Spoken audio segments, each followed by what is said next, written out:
It is beginning to creep up. And I noticed yesterday on the newscast, 3 non-presidential candidates made it clear that they're not running for the presidency. In spite of the obvious fact, no one asked them. 3 of them held press conferences and announced that without any equivocation, they are interested in the work, the great work that they have laid out for themselves in the great sovereign state of Sylvania. And that under no circumstances am I, nor will I, nor have I ever run for the office of the presidency of the United States, and I want that made clear. I want that carried to all corners of the civilized world.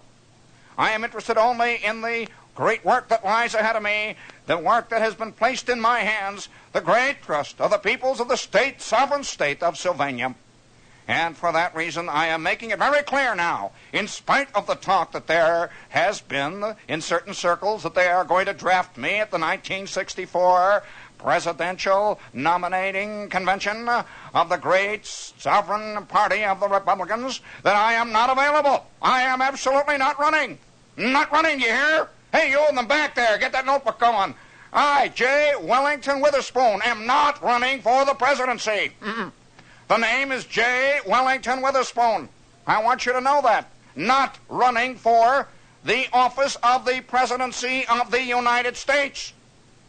That office again is the presidency of the United States. Me now. No, not me. That's right. I am not running. And even as he is saying that, far, maybe 500 miles away, another candidate is saying, and I am taking this opportunity to clear the record that my work here in the great sovereign state of New York is of such import that I want it made very clear that I am not running, nor have I contemplated at any time in my career for the office of the presidency of the United States. J. Cheever Loophole, here, I want it clearly understood, is not running for the office of the presidency of the United States. Ever will I be... Oh, now watch me. Don't watch that disc. You've seen records before. Now put your hand on it and hold it there. Okay. Now, you know, this now, I said, well, watch me, not the record. I don't care what comes on. Doesn't matter. That isn't what's important on this program. This is not the John Gambling program. We're not worried about whether the Norman Luboff choir comes up instead of the Percy Faith Orchestra. It doesn't really worry us here. But you know, this is getting to be very interesting. This ritual.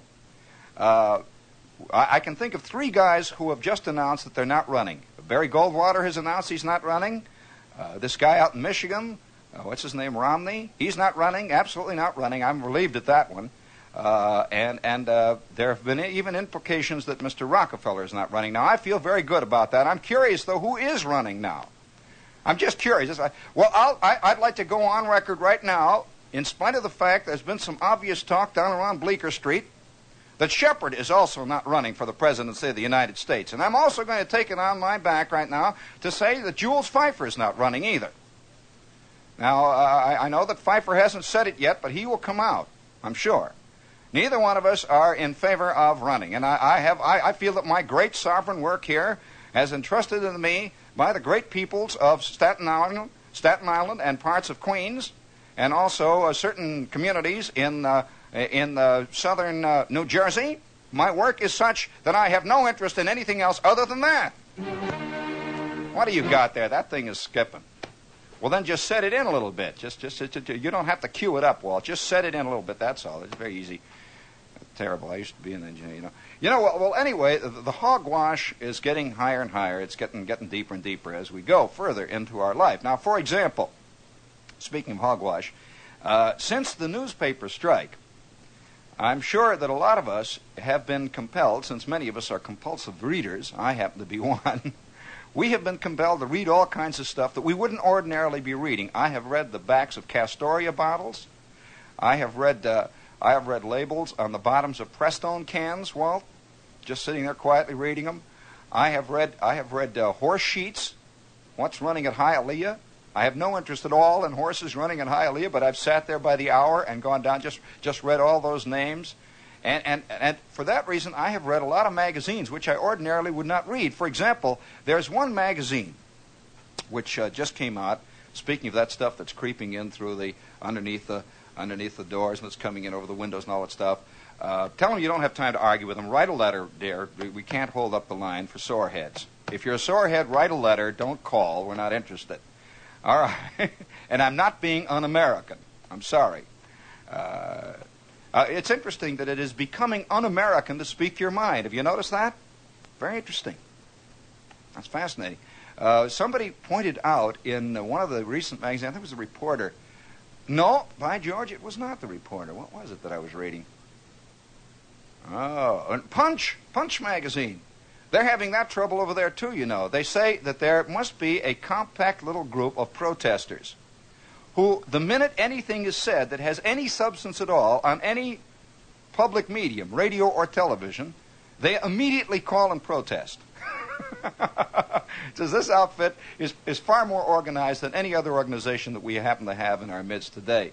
And they always protest in the name of right. Of course, they know what's right, and whatever it is they're against is wrong, obviously. So please write your angry letters. Please do not call, because I'm not going to stop everything and get on the phone and argue with a 74-year-old man with the mind of a 12-year-old living out in Staten Island. I am not interested. I would like to pretend that I am, but I am not. Okay? All right. Now, getting back to the problem at hand, inadvertently I picked up a copy of a magazine, this magazine, which I don't ordinarily read. It's one of these magazines that takes a dynamic attitude towards sport. It's really a magazine for people who hate sports, but who like to read about sports for some reason or other, but only very obliquely, or obliquely, as they say in the Army. For example, they would be much more interested in, let's say, Joe DiMaggio's foulard tie collection than in his batting average. They're much more interested in that. It's that kind of a thing that says, what kind of a Welch rarebit does Willie Mays really serve after the games to his intimates? The recipe will be found in a special 4-color fold-out in this fantastic sports magazine. You know that kind of thing? You know that kind of sports magazine. Well, they had a recent issue which inadvertently fell into my hands, and it gives you the idea of the kind of dynamic glop that's around, called Special Issue. Special Issue. The Special Underdog Issue. Who among us does not feel that he's an underdog? Well, I would like to suggest almost the enormity of the glop that's among us. Can you imagine who this magazine relegates to the underdog category? Get ready with that bombastic movie, that fantastic music in there, Walt. All set with it now. I'll give you the cue there. Here is their underdog number 1, Wilt Chamberlain. Yes, Wilt Chamberlain. That's roughly tantamount to calling King Kong an underdog. It really is. I mean, underdog. You want to hear another one of their definitions of an underdog? Another great underdog of our time. And I'll even read to you the way he's described. Underdog number 2, Stan the Man Musial, a man against time, his personal and often agonizing war. Stan the Man Musial, one of the great underdogs of our world. Fantastic. I mean, my George, you know, that to all of us who are, you know, all of us fighting that underdog war, that kind of fits. I'll show you another example of one of their great underdogs. I don't know whether you know anything about this guy, but this guy really fits the underdog role. Underdog, Eddie Matthews. Hard-hitting, slugging ball player for the Milwaukee Braves. Walt, don't use that thing. That's skipping all over the place. Just pick any... No, just take it off, Walt. Just take it off. That's going to hold us all up now. Now, here, just flip it over, Walt, and see if you can find Le Prelude. That's good enough. All right? That'll give you something to do for the next 20 minutes. Now, while we're involved in problems, we have here WORAM with FM, New York. And speaking of glop, now they have a whole list of these wonderful underdogs, all of whom make you feel kind of sad. Here's another favorite Walt. Just any cut, Walt, because that'll take you all the way through next week. I'm afraid it's just any loud one. That's just any loud one, and if it comes up with the voices of spring, I'll belt you in those glasses of yours, in spite of the fact you read Durrell. All right, let me cue it. Let me audition it. Let's see what you think is a loud one. No. Kill it. All right, forget it, Walt. Forget it. I'm sorry I brought it up. Take it off the turntable, will you? For crying out loud. There we go. No, what are you giving them now? All right. To put that down because we're liable to be. Now, no, you can put that back on, Walt. Put that back on a bit. Yes, that. All right, that. Now, why can't one of you just look on the list? Why do you all stand there and look at me with that wonderful open-faced smile of those who have been weaned on pablum? Look through there and find Le Prelude. It's even marked in red. Find it. It's the last cut on one of those sides. Don't look so confused.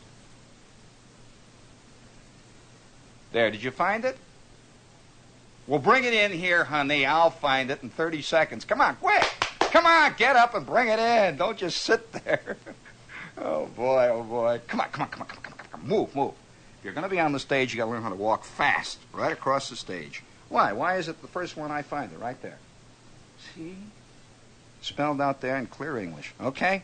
Take it out now. Come on, move. Don't stand there and look at me. Move. Time is moving on. So many people don't even know how to walk across the street. They sort of wander through life. Move!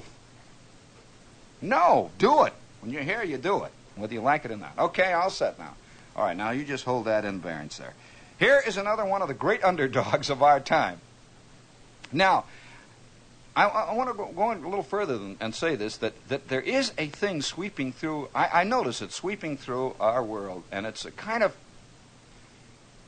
in a sense, it is the pure quintessence of George Orwell. Now, don't write that down. Pure quintessence of George Orwell. It is the quintessence of Orwell in this sense. Probably most of you are familiar with 1984.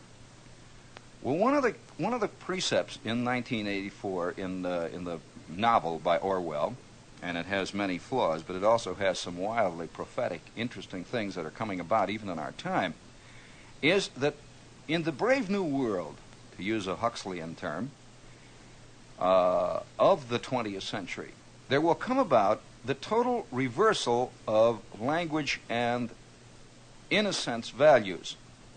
And so Orwell he spelled it out. He had big slogans on the walls of the buildings in the country that was his hypothetical country in 1984. War is love. War is peace, rather. He had big things that said, war is peace. Another big slogan he said was hate is love. And a lot of people, of course, laughed at this, thinking that what he was talking about would be and should be literal. No, it will never be called love is hate and war is peace, literally. But to call Stan Musial an underdog is pure Orwell, pure Orwellian concept, a pure Orwellian concept. Now look up underdog. Have any of you got a dictionary out there? Look up underdog, please. Look up underdog. I would like to have the dictionary definition of underdog. Now this, to me, is the kind of creeping decay of the language that in the end will be able to describe, it'll be able to describe, it'll be able to describe a mouse as an elephant. If you can describe Stan Musial as an underdog, it's just as easy to describe a mouse as an elephant. In fact, they probably have more in common, a mouse with an elephant, than Stan Musial has with underdogs. Does anybody have a dictionary? I'd love to have the definition of it. I don't know what the actual... Here's another one. Here's another great underdog of our time. Ernie Banks. Do you know anything about Ernie Banks? Ernie Banks is one of the hardest hitting shortstops that ever played in the National League. Ernie Banks has been a terror of National League pitchers for probably 10 years. An underdog. An underdog. Ernie Banks is probably 6'3". He's built like a wedge. I've seen him play many times. He's a magnificent human being. And he has one of the most beautifully controlled, natural swings that I've ever seen in a ballpark. An underdog. It's pure Orwell. Absolutely pure Orwell. And this is a fascinating development in our time, and yet it's going all over. It's slowly beginning to creep in. And so today, a comic can speak, or a novelist often, that every word he speaks can be pure hate. Can be pure hate. Hate for this group, hate for that attitude, hate for this system, hate for that. Pure hate all the way down the line. And yet somehow his hate is transformed by some beautiful alchemy of semantical magic, forensic wizardry. It's converted into love. Fascinating. I've seen this time and again. I know one guy who's considered a loving human being who spends his time stabbing his wife with a long thin rapier. It's fascinating. And yet, does anyone have that definition? Give me the definition. Just sit there, lay it down and bring it in. Don't worry about it. Just lay it down, bring it in. That's all. Okay, now, gee whiz, dynamic people here. But nevertheless, come on, bring it in. Don't sit there and talk about it. Just lay it down. Don't hang up. Lay it down. Hey, hello. Lay it down. Bring it in. No, not hang up. Lay it down so they can't ring it again. Hey, smartness is coming through. Come on, bring it in. All right, we forget it then. So here's another example of that stuff. I don't know what's with my people here tonight. They're all knee-deep in mud or whatever it is that I'm talking about. Here's another example of the kind of thing that I'm talking about. Another magazine recently, and they innocently sent me a copy of their magazine, are doing an entire issue on New York. Well, you know that whenever a magazine is having trouble thinking of ideas for its next issue, it does a New York issue. Every magazine has done a New York issue in the last 3 months. I don't care whatever magazine. Undoubtedly, the Police Gazette has too. I haven't seen it, but I'll bet it has. Always, when you run out of things, it's you do the New York issue. You get out all the pictures of the new buildings. Well, now here's another example of Orwell in dynamic motion. To look at this article, the issue, New York is growing beautifuler and beautifuler and beautifuler every day. To use a 19th century there. You finally got it written out? Ah, good. It didn't take more than 20 minutes. There, very good, very good, very good. The New York is getting prettier every day, and yet anyone who lives in New York knows this is diametrically opposed to the truth. That the new buildings that are being built in New York are, for the most part, as alike as the proverbial peas in a pod, with far less personality than those peas in the proverbial pod. Most of them look like they've been put up by the Erector Set Company, and they're built to be taken down by next Christmas, when the new big whoopee package will be open. And most of the guys who live in these office buildings have said on one occasion or another, one, they leak, they're drafty, they're impersonal, the light is bad, they creak in the wind, and et cetera on down the line. But this article comes out and it makes it sound it's just one big, beautiful sheet of lovely green glass that we're all living in, and it's fantastic. Pure Orwell.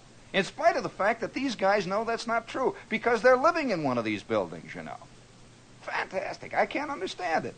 Well, maybe I can, because behind almost every big article in every magazine, there lies the fine hand of the press agent, and the fine hand of some pressure group of one kind or another. I'm afraid that this is pretty nearly true, particularly, and you know, very few people say much about people. In other words, I don't know of any organized group of just ordinary people. You know, what are you going to organize? You're just there. You're just walking around scratching.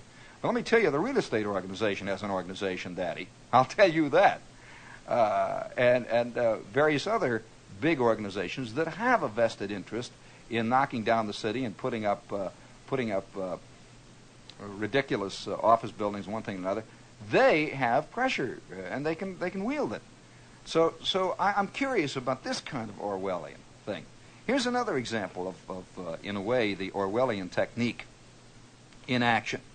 A little ad that popped out of one of the old newspapers that I have banging around. It's an old magazine, as a matter of fact. Are you ready with something really bombastic in there, Eddie? Listen to this one. The thing leads off with this comment.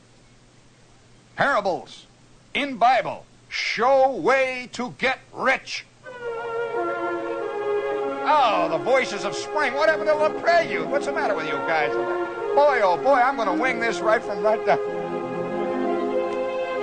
Hang up the phone. Help, help. Voices of spring. Boy, oh boy, why don't you just lay that phone down and watch the program? No, lay it down. It's going to keep ringing. Just lay it down. Tell them to quit fooling around. There we go. All right, hold it up there. Boy, we're really going. Oh, my. Well, anyway, parables in Bible show way to get rich. Now, this is another example of Orwellian technique. Humility equals dynamism. That's another kind of Orwellian technique that I think should be illustrated. One of the most interesting kinds of the reversal of values is the value of taking the old Christian concept, and in fact the basic religious concept of, well, I suppose you can say, can be oversimplified, but let's put it this way, of sacrifice, of selflessness, of, even probably the very reverse of avariciousness, and converting it into the opposite camp. Now, here's a lovely headline that's taken from another one of the dynamic magazines. Listen to this one. At last, an inspirational film for salesmen. Featuring Dr. Norman Vincent Peale. What it takes to be a real salesman is no ordinary motion picture. It is in a class by itself. Inspirational, stimulating, a real morale booster for both your new and veteran salesman. The film's inherent philosophy of positive thinking, as presented by Dr. Norman Vincent Peale, one of the foremost inspirationalists of our time, is great insurance to ward off the sales spin that strikes even the best of salesmen. A truly dynamic motion picture for salesmen that tells in positive terms what it takes to be a real salesman. Yes, put religion to work. Watch that sales chart climb, climb, climb.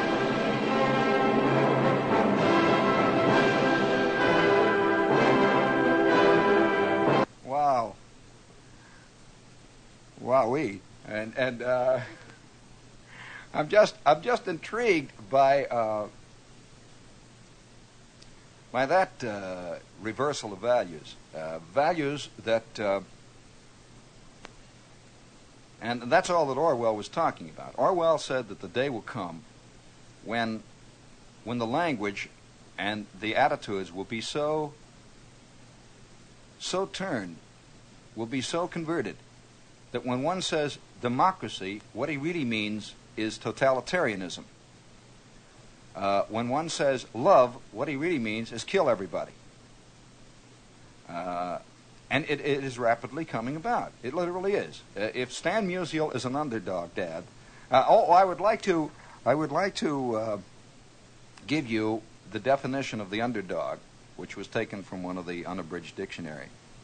Loser in any struggle, especially the victim of social injustice, the losing dog in a fight. Now, doesn't that describe Stan Musial to a T? To a T. And certainly that describes, I can't think of anybody that it describes more clearly and completely than Wilt Chamberlain. Wilt Chamberlain, who only averaged 50.5 buckets last year in the hardest, toughest professional basketball league in the world. A pure underdog. Now this, even though what it seems that what I'm saying here, and the definitions and the examples I'm giving you are trivial. They are anything but. if we have lost control of our language and our values to such a point where we can describe, say, Stan Musial as an underdog, then how can we describe a man who is not an underdog? You see what I'm saying there? The language means very little there in that case. If we can describe the new jerry-built buildings that are going up all over town in New York City, generally overpriced, badly built, they're designed to last maybe 4 or 5 years at the most. If we can describe them as beauty, how can we describe ugliness then? Interesting. If we describe an automobile, for example, that is so badly built that in 18 months it is ready to be traded in because it is literally worn out, if we describe that as a functional concept, which has often been done, how then can we describe non-function? Just a question, you see. If we take a comic who is perpetually selling hate for large numbers of people and describe that as love, how then can we describe hate? This is just a forensic question here. Curious, but nevertheless, this is what's happening. If we describe religion as a way to get rich, then how can we describe then the religious experience? How can we describe humility if humility is described as a way to become successful? Interesting twist. Just a question, that's all. And so, in the end, the language will mean very little. And in fact, it's already rapidly getting to the point where it really doesn't contain much in the way of a message. I'm always impressed by the number of people, for example, who will, not necessarily my program, I'm just talking about programs in general, who, whenever an opinion is expressed on the air that is diametrically opposed or even deviates slightly from their opinion, will immediately get in touch with the radio station and say that whoever that is on there is not a good American. In short, in the guise of Americanism, he wants to destroy the very thing that makes America unique. And that is the allowance of deviating opinions in the midst of a majority. And yet, he will do it in the light of being an American. Always being an American. You know, that's another interesting thing. Free speech is a fascinating problem. And it's a problem that has never really been solved. Because whenever we think of free speech, we like to think of free speech for people we like. Minorities that we are sympathetic to. We like to think of free speech for us. You know, everybody thinks he's a minority. You know that, don't you? Every possible group believes that it is an embattled minority. If you're a rock-bound Republican, you feel you're a minority. If you are a rock-bound Democrat, you also feel you're a minority. You do. I've never known anybody who said, of course, I'm in the majority, so naturally I feel thus and so. Everybody I've ever talked to in my life feels he's in the minority. Well, when we talk about free speech and minorities being allowed to speak, we always think of ourselves and our favorite minority groups. But then it really bothers us when the other minority groups, whom we obviously do not like at all, the rotten ones, they get up and they start speaking too. That's very, very difficult. And in fact, at that point, we say there's a big difference between free speech and license. Very intriguing. It goes on and on and on. This was part, of course, of the Orwellian concept of the way man was drifting, and I suspect in the end that we will drift that way. I don't see how there's any real escape from it.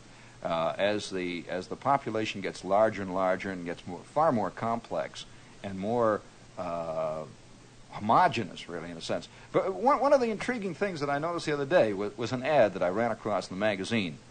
When I say intriguing, I'm just merely saying that it stuck out. It hit me in the face as an example of the new use of language. It was an ad, and the ad was for a soft drink. And the soft drink said, the ad said, for those for those who think young, drink this drink. Well, that's an interesting thing to say. For those who think young, what does that mean? Does that mean for those who are cretins, who, like, say, are 38 years old and are like 12 inside? Is that what they mean? Or what possibly do they mean by this, you see? And then the entire body of the copy went like this. Yes, well, you are going about your modern active life. What in the world is a modern active life? While you are carrying out your modern activities, they went on to say. Well, the word modern there is subverted, you see, because any activity that is done in any given time is a modern activity. If you are a 20th century man doing something in the 20th century, you are doing a 20th century activity. Even if you're making a buggy whip. That's a modern buggy whip. I'm sorry, Pepsi, I'm sorry. So the term modern has come to mean good. You see, what they mean is exciting, good. Well, now, it's interesting to note that if you are going to define contemporary things, then I must say that Mr. Khrushchev is also modern. You see, he's involved in his exciting modern life. You know, like banging his shoe on the table there. That's a modern activity. Well, so you wind up wondering which direction the language is going. Until finally, the language really, in a sense, has very little meaning. I've read many a novel within the last 6 or 7 years, and I've been really hard-pressed to understand, really in the sense of true understanding, what precisely was the man talking. And it has nothing to do with avant-gardism nor impressionism. In short, one man's modern is another man's what? One man's love is another man's hate, literally. One man's beauty is another man's ugliness. One man's dynamic religious concept is another man's scheme to make dough. And so, you know, you wonder which way you're going. It's an intriguing thing. Of course, when we get to the point where religion is used as a tool, there was an article recently in one of the big national magazines entitled, "Get the Most Out of Church." Oh, no, that's true. I would like to give you a quotation from Isaiah 3:5-3. I will read it to you. "Strengthen the weak hands, people, and make the knees that are wobbling firm." Well, and make dough, apparently, is the way it's being interpreted. Now, I've heard all kinds of forensic tricks being used. I heard a guy the other day being interviewed on the air, on this station, by the way. And he was being interviewed. Oh, yeah, you got that little whoopee thing in there? Well, go ahead, hit it.